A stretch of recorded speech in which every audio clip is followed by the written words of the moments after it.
Hello guys, welcome back to my YouTube channel. ఈరోజు మేము ఆంజనేయ స్వామి గుడిలో పూజలు చేయొచ్చు అనమాట. అభిషేకము, కుంకుమార్చన, ఆకు పూజ. ఈ టెంపుల్ వచ్చేసి రాజంపేటలో వెంకటపల్లి అనే గ్రామంలో ఉంది. టెంపుల్ అయితే చాలా పెద్దది. కూర్చుంటే ఎంతసేపైనా కూర్చోవాలనిపిస్తుంది, అంత పీస్ఫుల్గా ఉంది ప్లేస్. చుట్టూ చెట్లు, మధ్యలో టెంపుల్ ఉంది బాగా. మా మామయ్య, మా వారు ఇద్దరు కలిసి మెయిన్ విగ్రహానికి అభిషేకాలు చేశారు.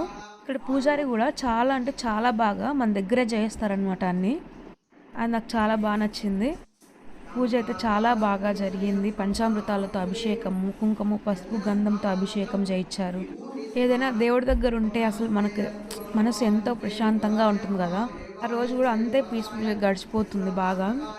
ఎంత వీలైతే అంత దేవుడి దగ్గరగా ఉండాలని చూస్తాను నేను కూడా.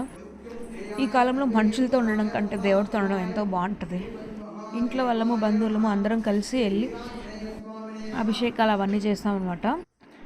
అబ్బాయిలు అయితే గుళ్ళకి ఎంట్రీ ఉంటుంది, ఆడవారికి ఉండదు అనమాట లోపలికి ఎంట్రీ. ఇది గుడి ప్రాంగణం చాలా అంటే చాలా పెద్దది, చాలా పీస్ఫుల్గా ఉంటుంది.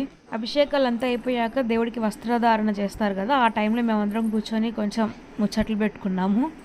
అంతా రెడీ చేసేసాక చూడడానికి ఎంత బాగున్నాడో, అసలు రెండు కళ్ళు సరిపోవు అనమాట ఆయనని చూడడానికి.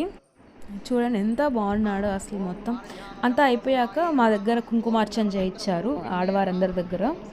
ఇంక కుంకుమార్చన అంతా అయిపోయాక హారతి చేసి ప్రసాదాలు పెట్టేసి వచ్చేసారు అన్నమాట.